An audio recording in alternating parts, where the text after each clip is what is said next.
NTT Ballpark Camp Coors Field as the Rockies looking to win back-to-back games for the first time since May 4th to 5th in their last series win against the Washington Nationals. It's MLB Clubhouse Pass. It's a pleasure bringing our friend Daniel Bard right now. Daniel, you have a remarkable story. You were so good with the Boston Red Sox, unfortunately suffered a loss of control, came back to the majors though. You've been player of the year, comeback, all that stuff back in 2020, and right now you've been dealing for the Rockies. 11 saves, 24 strikeouts, and 17 in a third innings. Where does this perseverance stem from? Man, people say that a lot. I like to remind them that I actually gave up for 2 years. Took a couple years off, and I really think that and there was perseverance, I think, that drove me to try for 5 years, and then took the 2 years off, coached a little bit, and learned a lot on that side of it. Learned a lot from the players I was coaching, the guys I was alongside, and I think that's what allowed me to come back. Well, the rebirth certainly has been fun to watch. I know you have 3 small children as well. Do they know what Dad's up to, the fact you're a pitcher? I mean, what's the reaction been like from the kids?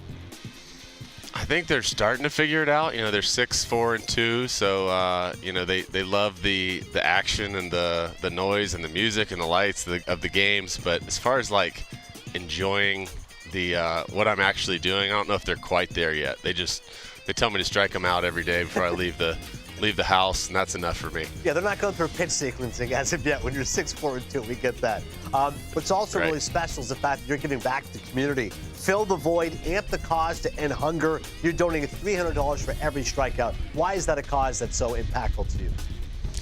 Yeah, it's something I started thinking about last year. I said, if I'm going to keep playing, and I've been very blessed to have this opportunity to have it a second time, really. It's like, how can I use this to help some other people besides me and my family, my immediate family?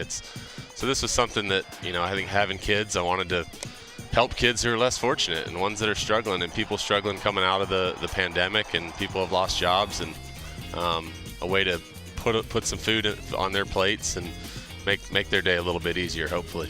Well, it's awesome to see. 24 Ks this season. That's already $14,400 going there to help that cause, which is great. On the field, I can only mention this because at least you guys won the game. Jesus Sanchez, according to StatCast, hit a home run 496 feet. What's the longest home run you've seen hit at Coors? That's it right there. I think we had a couple 470s last year with Story and Crone. But that's close to 500. All I got to say is Feltner threw the heck out of the ball yesterday. But if you're going to give him up, you might as well give him up big.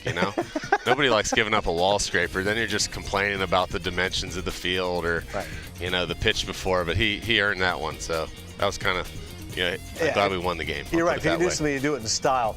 Speaking of style, apparently you're the Clubhouse guitarist. You're known to serenade some teammates. What's your favorite song to play?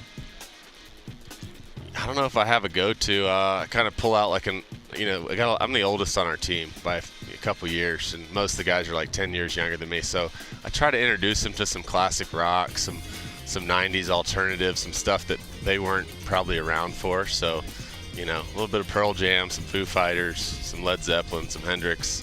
I'm not very good at it, but I can make it sound just enough that you know what song I'm trying to play.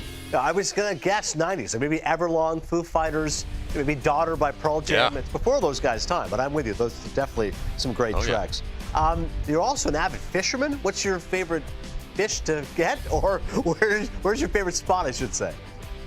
Yeah, I've always loved it. I grew up doing it and kind of got reintroduced to it, I guess, moving out here and spending some time in Colorado doing the fly fishing thing, learning from Chuck Nasty. He's been doing it a lot longer than me, but I do enjoy it. And then when I get back home on the East Coast, doing a lot of saltwater stuff, trying to catch redfish, snook, that kind of thing. So throw me in the water with a rod and some good company and a couple beers. I'm pretty happy. Yeah, speaking of the 90s, I just remember that Robert Redford movie, A River Runs Through It. I'm like, oh, fly fishing. That's what got me into a little bit. Brad Pitt, of course, back in the day. That's a good one. Yeah, it's a really good one. Definitely something to appreciate. Last one before we do a little rapid fire, the Rocky City Connect uniforms. What's your feel on this look?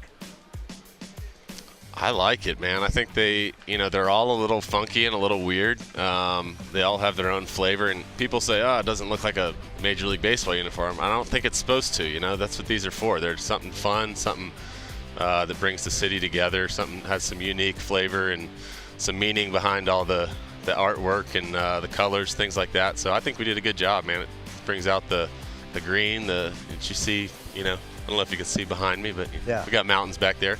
I love it, man. I'm excited to wear them. Yeah, the snow-capped mountain's always special when you're there in Colorado. All right, time now for a little hot plate rapid fire. What's the last meal you cooked? Ooh, I don't cook much during the season. I leave that to our team chef Tyler and my wife occasionally. But at home, I like to grill out. I got like a green egg barbecue and do as many different things as I can smoke on there is what I try to do in the off season. So that's kind of my go-to. Yeah, anything smoked, you can't go wrong with. How about the biggest spread crusher in the Rockies bullpen? Spread crusher? Got to be my guy Tyler Kinley. The guy's shredded, but he can. I don't know. He puts that food somewhere because I've seen him put down 3 or 4 steaks in a sitting. So yeah, I got to go with Kinley. All right, Tyler's the guy. How about your favorite dessert? Oh man, coming out of left field here. Anything with ice cream, really. Yeah. I like ice cream. You put ice cream on top of anything, I'll give it a chance. Yeah, let's go with ice cream cake. That's a good choice. And the strangest food you've ever tried? Maybe Rocky Mountain oysters? Haven't tried those yet. My wife and I took a trip to France about, it was like 8 years ago now. I think I ate some like ox snout, which was an interesting one. Some cow, some stomach. I don't know, they cook some weird parts over there, but they actually make it taste really good, so. Oh. That's sometimes a little bit unusual. Last thing, I got to ask you this. That's With right. a name like Daniel Bard, are you a Shakespeare guy? Every time I see your name, I go, I wonder if he liked Shakespeare. I wish I could say I was. No, I didn't pay much attention in those classes, so I'll let you down there. It's okay. I love the Bard, whether it's William or Daniel Bard. This kid's going to get done for the Rockies. Thanks for the time, man. Thank you, guys. Thanks for having me.